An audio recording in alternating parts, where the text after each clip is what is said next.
محمد اپنے ننیال میں پہنچ جاتے ہیں صلی اللہ علیہ وسلم، 1 مہینہ رہتے ہیں اپنے ماموں کے ساتھ، اپنی خالوں کے ساتھ 1 مہینہ قیام کرتے ہیں، پھر مدینہ سے لوٹ رہے ہیں، ماں نے انگلی پکڑی، چلو بیٹے اب اپنے دادا کے گھر چلو، چلو بیٹے اب تم اپنے چاچا کے گھر چلو، چلو بیٹے اب ہم اپنے گھر چلتے ہیں۔ 1 مہینے کے بعد آمنہ جب لوٹ کر محمد ابن عبداللہ کو لے کر آ رہی ہے، لوٹا کر تو راستے میں ایک مقام پڑتا ہے، اس مقام کا نام ہے ابوا۔ اس مقام ابوا پر جناب محمد رسول اللہ کے باپ کی قبر ہے۔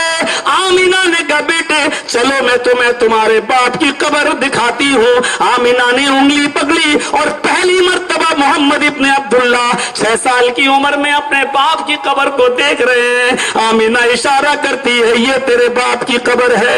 محمد ابن عبداللہ اتنا جان چکے تھے کہ قبر میں جو آدمی لیٹا ہے وہ حال فی الحال اٹھنے والا نہیں ہے، وہ جلدی سے بیدار ہونے والا نہیں ہے۔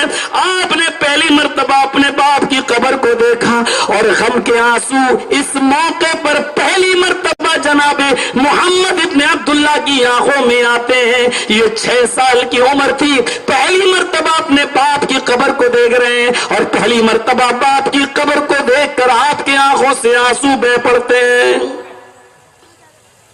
یہاں سے آنسوؤں کا سیلاب جب شروع ہوا تو پھر رکنے کا نام نہیں۔ یہاں سے شروعات ہوتی ہے، اپنے باپ کی قبر کو دیکھا تو آنکھوں میں آنسو، ماں نے کسی طریقے سے تسلی دی، سمجھایا بجھایا اور پھر انگلی پکڑ کر لے کر چلی۔ ابھی 20 قدم چلی تھی، بمشکل 30 قدم چلی تھی، نہ جانے کیا خیال آیا، اس نے پیچھے مڑ کر اپنے شوہر کی قبر کو پھر دیکھ لیا، پھر محمد ابن عبداللہ کی انگلی کو چھڑایا، دوڑتی ہوئی آئی اور اپنے شوہر کی قبر سے لپٹ گئی، اپنے شوہر کی قبر پہ گر گئی اور جیسے ہی گری آمنہ کی روح بھی قبض عنصری سے پرواز کر گئی۔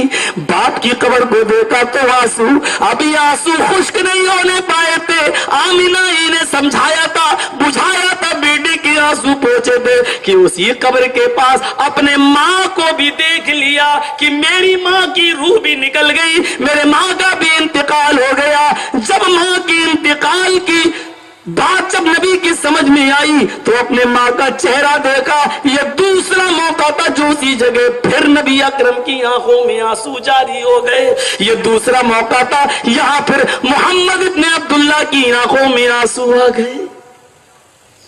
کسی طرح گھر لایا گیا۔ اب آپ اپنے دادا عبد المطلب کے ساتھ اپنی ماں کو دفن کے لیے جا رہے تھے، کرنے کے لیے علاقے کی ایک بھیڑ تھی۔ جب آمنہ کو مٹی دی جا رہی تھی، سارا جو بھی مٹی دینے والے لوگ تھے بڑے غمگین نظروں سے نگاہوں سے روتے ہوئے مٹی دے رہے تھے اور سب کی نظریں اس یتیم بچے کے اوپر پڑی تھی کہ اس کا تو باپ بھی نہیں ہے، اب تو ماں بھی چلی گئی۔ جب سارے لوگ مٹی دیتے ہوئے محمد کے بارے میں سوچ رہے تھے، اس وقت محمد ابن عبداللہ اپنی ماں کی قبر کو دیکھ دیکھ کر رو رہے تھے، آپ کے آنکھوں میں اس وقت بھی آنسو تھے۔ یہ تیسرا موقع تھا جب آپ کے آنکھوں میں آنسو آئے۔ میرے بھائیوں، میں نے کہا نا کہ جب یہاں سے آنسوؤں کا سیلاب شروع ہوا تو پھر ان آنسوؤں کے سیلاب نے رکنے کا نام نہیں لیا، اور ابھی تو شروعات ہوئی ہے آنسوؤں کی۔ ابھی دیکھیے وہ کون کون سے مناظر ہیں